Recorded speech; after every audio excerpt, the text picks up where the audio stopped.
Oh man, 31 years ago, right outside of Nashville, at a country property, and a house that was really run down. Nobody lived there. We were shooting a dramatic, emotional scene for the music video "Fancy" by Reba McEntire. And you're a little fancy. I'm a little fancy. Actually, when Reba came to the hair and makeup trailer, the first thing she said to me is she like crouched down and looked at me. She's like, "Hey there, little fancy." So, little fancy, young fancy, the girl in the fancy video, whichever way. Yeah. So tell me, how did all that start? How did you end up in Tennessee? Well, I was born here in Springfield, but we moved to Nashville, Tennessee for my dad. He was in a band, and my mom got me into acting at a really young age, and I got an agent. I had a talent agent when I was like 14, and they started getting me auditions, and this music video was one of the auditions. And I remember specifically it was an improv audition, and I had to cry in the audition at 15. And I'm like, okay. Good thing I'm like, stared at myself crying all the time, like all the actors in their youth. And I booked it. And it was a one-day shoot. I shot on a Friday, Reba shot on a Saturday. She came to set and kind of checked in on things, and there was no script. And I hadn't even heard the song because they hadn't released it yet. And all I had was the director, Jack Cole, just giving me instructions. Okay, we're gonna do this, and I want you to feel this, and I want you to turn this way, and now cry. I almost did. But it was very cold. It was in February. It was not the summer. But I had to dress like it was the summer. So it was a lot of like huddling around heaters and things like that. But it was an all-day shoot, and it was a great experience, and I had no idea that the music video was going to become what it has become. Sure. Before we get too far into the details, how old were you during this time, if you don't mind me asking? I was 15, so I'm 46 now. I actually had an interview with Grammy.com, a journalist, in 2020, because it was the 30-year reunion of when it was released, and got to talking about what the music video meant to me and what the story meant to me, and I hadn't really had a chance to voice that before, and I had to think about it, and I was like, oh man, whew, this is actually kind of heavy, because it's a bebopping song, but it's a sad story, and then it's also a story of survival. It's a story of getting out of a bad situation, and so I decided that I wanted to do something with it someday. Still in the works, but I wanted to make being fancy from the music video matter somehow. And so I've, kind of been working on some stories and putting together some ideas on how I can basically put that towards helping homeless teenage girls who are runaways or sex trafficked. And, see if we can help them do what Fancy did. As might have been boring just plain white trash, but Fancy wasn't my name. She made a vow to herself that it wasn't going to be like that forever. And it's a pretty heavy story, but it's important. So I guess what viewers would really want to know is, what's Reba like? Well, I only knew Reba 31 years ago, and that was the last time I saw her. And she was just the sweetest person. And she did a great job acting in the video, too. I was like, wow, she's an actress. And then, of course, she came to actually become like an actress. And I've only heard really good things about her since then. And now she's in Springfield, Missouri. And she has a concert tonight. So you haven't seen her in 31 years, and you're hoping that maybe... Yeah, I didn't even know that there were any seats left at the concert, so I found out that last night there were seats available, and a friend of mine said, let's go. And I was like, oh my gosh. And then I realized, okay, I need community support here. I don't know how to even get a hold of her. So I just put it out there on social media, and I had a bunch of my friends just doing everything they could to try to get the information there. And as far as I know, I wrote a letter, and it's been sent to her team, and I have no idea what they're going to do with that information. I have no idea if I'm going to get to see her or anything, but. But either way, I guess in one case, you will be seeing her. Yeah, I have never been to a Reba McEntire concert before, so this is my very first concert, and she's in my hometown. So I feel like it's probably the right time to go. I mean, did you know Reba, her music prior to doing the music video? I had not heard of Reba's music before. When I was a teenager, I was a little actor, a little thespian, and I'd listen to like Elvis Presley and, I don't know, Mozart. But I did a lot of auditions and ended up in quite a few country music videos. So we would watch country music television looking for our music videos when we were kids.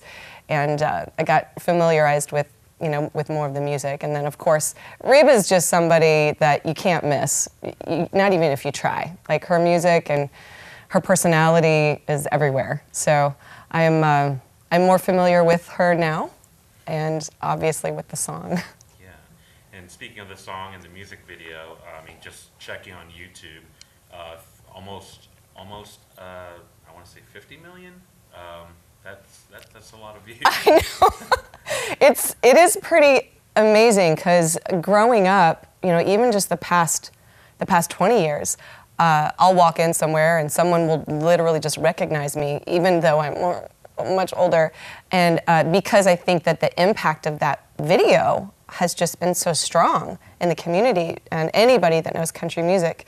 So it's just always been like, a fun fact, like, oh, Jonah did that thing, that's pretty cool.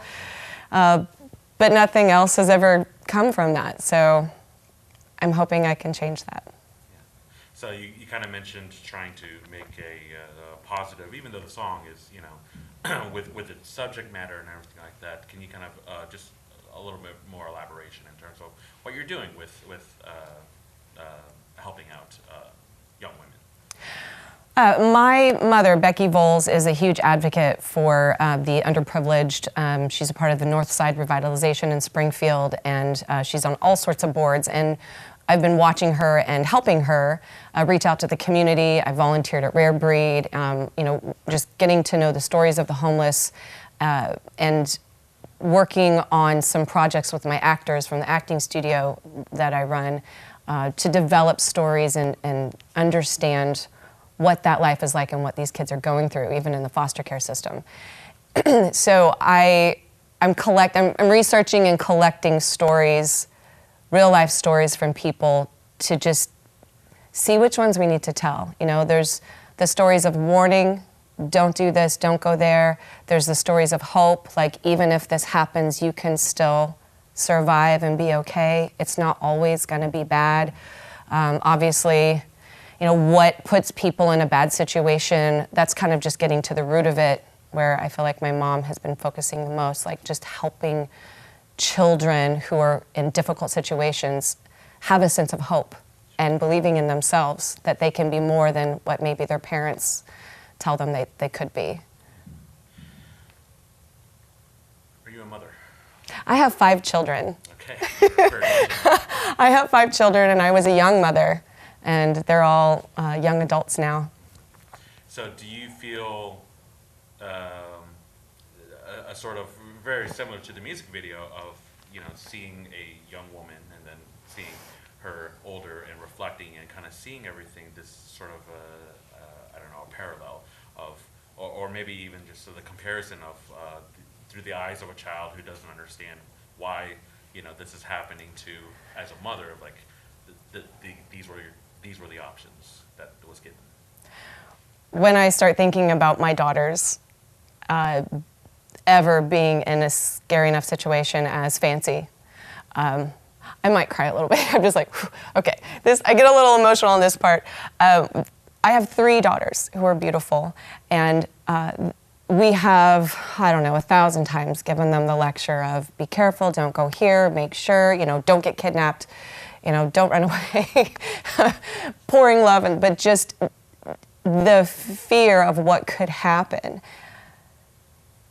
to innocent children is pretty overwhelming and very motivating, definitely, not only for girls but for boys as well. and figuring out how to help and how to teach them to keep themselves safe and to be empowered. Did that answer your question? Yeah, I think so. Yeah, anything else I might have missed? Well, I mean, do you have a really fond memory of being in set? I know you were only there for a day, but... Yeah, let's see.